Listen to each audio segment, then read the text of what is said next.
kemudian disertai dengan rasa sesak, itu asam lambung. Bukan sesak karena sesuatu hal yang berbahaya, karena pasti berbeda. Saat ini diperbaiki dulu pola makannya, ya. Pola makan, makan tepat waktu, jangan nunggu lapar, makan dengan porsi yang sedikit, kemudian disiplin 1 jam sebelum makan tuh minum obat, kemudian baru makan. Apa saja lah, obat-obatan apa saja yang sudah diresepkan dokter diminum 30 menit sebelum makan. Makan tepat waktu dengan porsi yang sedikit namun lebih rutin, ya rutin. Jadi ibaratnya kalian misalnya gini, jam 7 kalian sarapan, ya 8, 9, jam 10 kalian isi lagi perutnya, 11, 12, jam 1 makan, jam 2, jam 3, jam 4 ngemil, ya 5, 6, jam 7 kalian makan malam. Setelah itu stop perut. Ketika nanti lambungnya membaik, insya Allah sensasi sesaknya juga akan membaik. Sensasi sesak itu hanya bagian dari asam lambung. Jadi saya cuma pengen sampaikan sedikit saja buat teman-teman di sini yang nonton. Belajarlah untuk mulai membiasakan diri untuk di sini ada yang sama tidak, di sini ada yang sama tidak. Itu mulai harus kalian hindari. Kemudian menduga-duga, menerka-nerka sesuatu hal yang belum terjadi, itu harus kalian jauh-jauhi. Merespon segala sesuatu yang kalian lihat, yang kalian dengar, yang kalian pikirkan, ya. Itu harus kalian kendalikan. Jangan merespon secara berlebihan. Apalagi kalian menampung informasi dari sisi negatifnya. Itu yang akan mengganggu kalian, mengganggu psikis kalian, mengganggu psikologis kalian. Pernah ketika lagi melaksanakan sholat Jumat, ya, itu pernah kabur, masih rakaat pertama, saya ngerasa panik, kemudian langsung cabut dari masjid, lari buru-buru sampai ke rumah. Jadi sebenarnya jika boleh saya sampaikan di sini, itu akibat dari proses yang lalu-lalu, karena ada trauma, ya. Trauma apa yang pernah kita lihat. Misalnya kita pernah melihat nih, ya, kita pernah melihat video yang isinya itu ketika lagi sholat dia meninggal, tiba-tiba jatuh. Atau kita pernah melihat secara langsung ketika orang lagi sholat tiba-tiba langsung mati. Itu yang menjadi beban psikologis. Seharusnya yang kita ambil apa? Ya, ini positifnya, ya.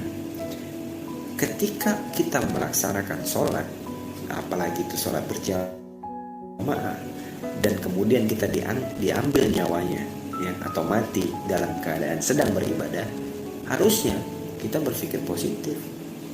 Itu ada sesuatu hal yang semua orang inginkan. Kita meresponnya berlebihan. Masukan-masukan yang negatif itu direspon oleh psikis kita menjadi sesuatu hal yang negatif. Itulah yang mengganggu. Itu belajar untuk menyadari bahwasanya kita ini terlalu berlebihan dalam berpikir. Kontrol harus kita kendalikan, jangan terlalu berlebihan. Ingat, saat ini kita sedang mengalami gangguan psikologis, ya, gangguan kejiwaan.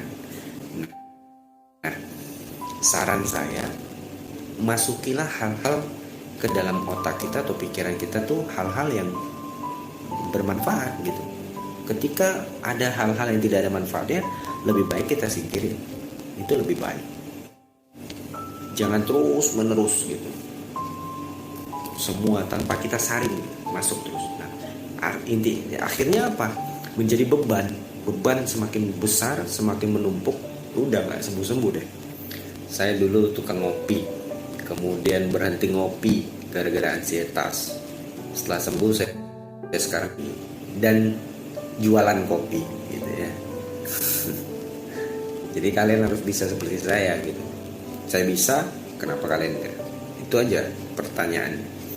Saya bisa, kalian pasti bisa. Yang penting apa? Semangat. Jangan putus asa. Jangan terus-menerus diam diri di rumah, ya kan? Takut kemana-mana. Tuh, jangan sia-siain hidup nih, gitu ya. Hidup cuma sekali, manfaatin waktu yang ada untuk melakukan hal-hal yang positif. Buat hal-hal yang banyak manfaat untuk diri kita dan orang lain. Itu lebih baik. Intinya, kata jangan-jangan itu jangan digunakan. Merespon segala sesuatu yang negatifnya duluan. Kita anggap naik pesawat ya. Naik pesawat gitu. Berapa ratus, nggak mungkin, susah ngitungnya. Dalam 1 tahun itu ada berapa kejadian. Oke, ini baterai saya udah lowbat. Berapa kejadian kecelakaan pesawat. Tapi kita sampai saat ini masih takut naik pesawat, ya kan? Dalam 1 tahun itu belum tentu ada kejadian kecelakaan pesawat. Jadi ibarat saya letak 1:1000. Kenapa kita mesti khawatir yang 1? Kenapa kita nggak percaya kepada yang 1000? Ya, berpikir yang ke 1000 gitu. Kenapa kita mengkhawatirkan 1? Itu dia. Cara berpikir positif ya.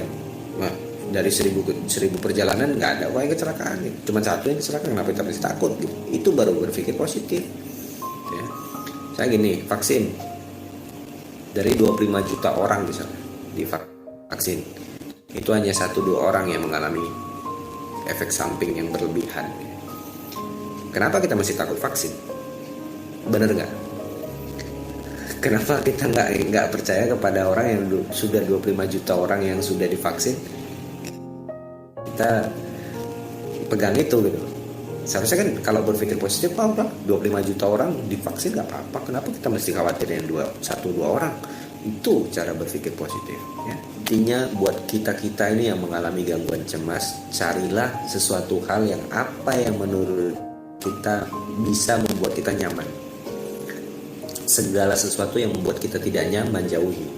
Jadi ketika kita mulai udah gak nyaman nih ya, sama keadaan, situasi dan segala macam, pergi ya. Jangan tetap berada di situ.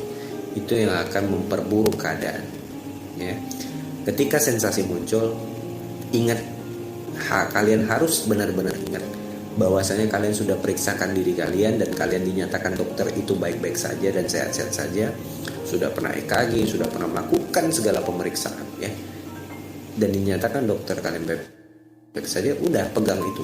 Jadi tidak usah terlalu khawatir yang berlebihan, apalagi searching di Google, curhat di Facebook, karena bukan apa-apa ya. Ketika kita join di dalam grup WhatsApp, kemudian di grup Facebook dan lain-lain, ketika kita bertanya, yang menjawab itu bukan profesional, yang menjawab itu juga penderita, dan belum tentu orang yang menjawab itu seperti itu keadaan kita. Bisa saja itu menjadi menambah masalah bagi diri kita ya, menjadi beban masalah yang baru gitu. Jadi usahakan untuk stop lah itu semua ya. Nggak usah lah untuk join di grup dan segala macam, nggak usah ya, nggak usah. Mending kalian jalani kehidupan kalian dengan orang-orang yang normal. Kalian belajar dari mereka, kenapa mereka bisa hidup tanpa terlalu cemas seperti kita. Belajar dari situ, ambil positifnya gitu. Itu saran saya.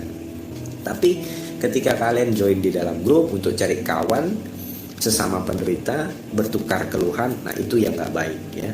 Itu nggak akan ada penyelesaian, kalian nggak akan bisa move on dari ini semua ya. Kalian tinggalkan grup-grup itu, grup-grup WhatsApp, grup-grup Facebook dan segala macam, tinggalkan. Kalian jalani kehidupan kalian dengan normal ya, nggak usah takut. Cari orang yang salah satu orang di rumah, baik di rumah ataupun dimanapun ya, teman-teman misalnya, yang mana saja, satu orang saja yang kalian rasa dengan bercerita dengan orang tersebut kalian akan mendapatkan ketenangan. Itu lebih bagus seperti itu daripada kalian bergabung di banyak grup. Itu akan membuat kalian itu makin jadi masalah baru. Nggak usah ya, jangan ya, oke. Mudah-mudahan apa yang saya sampaikan dapat memberikan manfaat untuk kalian. Sampai ketemu lagi di lain waktu. Salam sehat. fikih. Assalamualaikum warahmatullahi wabarakatuh.